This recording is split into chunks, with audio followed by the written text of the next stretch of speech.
Greetings, friends. My name is Marvin Gilliam. I serve as the pastor of the Mount Carmel Baptist Church, located on the corner of East Broad Street and North 32nd Street here in Church Hill in the east end of Richmond, Virginia.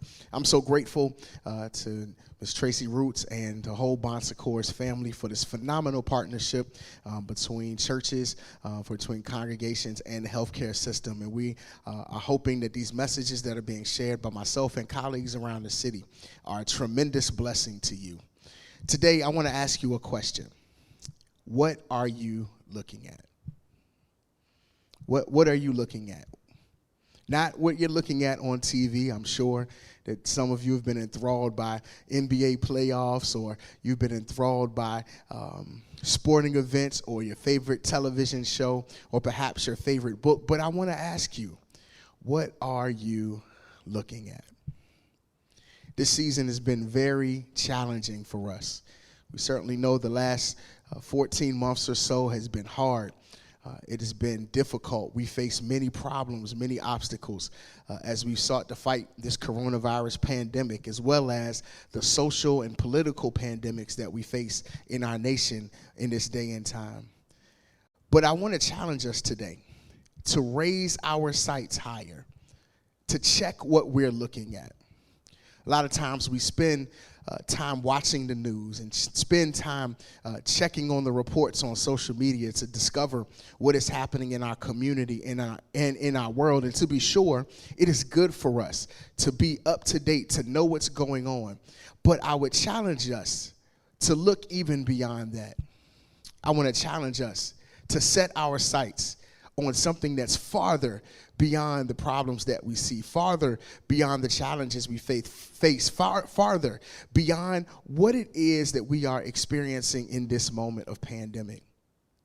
I want to challenge us to see this moment as a time not just of a problem or of an obstacle, but as an opportunity and a time full of possibilities. This is a moment where we have a chance to reset, to renew, to try things over again, to reset our rhythms of our lives. Many of us could find ourselves running around so busy from here to there, from work to school to dealing with family and children and loved ones to church or to other activities, and we were in the rat race. But as soon as the pandemic showed up, it slowed us down. It caused us to pause, caused us to sit still. It caused us and gave us this phenomenal opportunity to check what it is that we are looking at. Because there's one thing that I learned, that the object of our vision provides direction for our actions. And I want to share that I learned this not just in this pandemic. I learned it at a basketball camp. You know, at the basketball camps, you do different drills, and one of those drills is the free throw drill. And I'll never forget the free throw drill because of the acronym BEEF: balance, elbow, eyes, and follow through. And what I discovered is that you could have your balance right, that you could have your elbow perpendicular to the floor, you could have your follow through just right.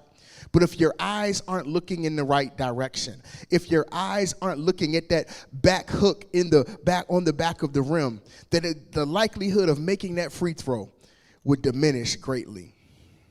What are the goals that you have? What are the things that you want to accomplish?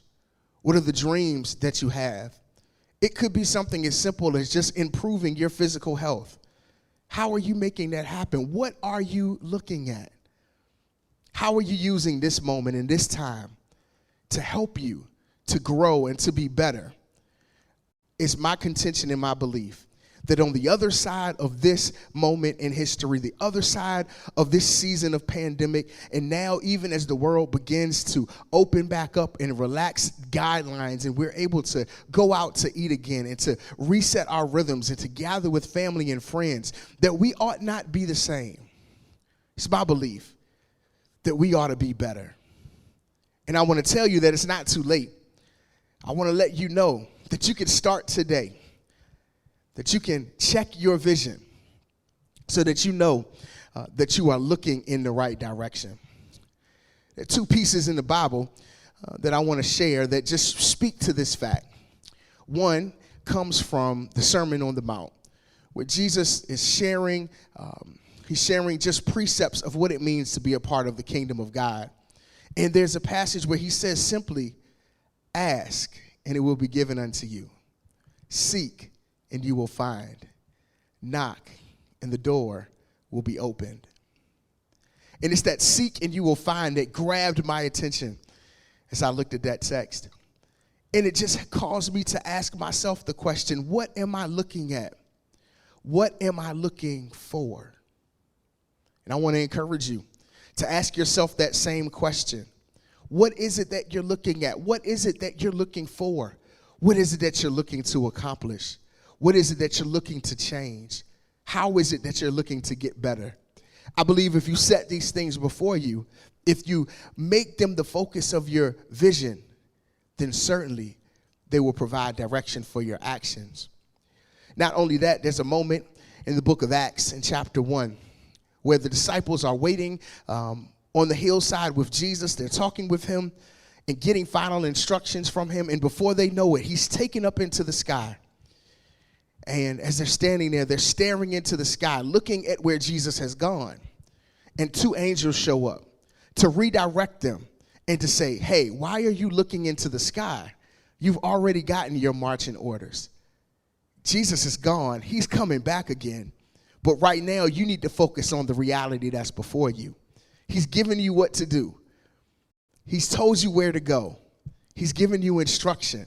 Now follow that direction. And I believe that it's key for us not to have ourselves stuck in trying to look back into an old normal, to look back to what was, to try to reclaim what has been, because that time is gone. That season is over. But today gives us an opportunity to look into the future, to see a brighter day for ourselves and for our families and for our communities, that we can express hope in powerful ways just by changing the direction of our gaze. And so I ask you again today, what is it that you are looking at? What are you looking at? The object of our vision provides direction for our actions. Thank you, and God bless you.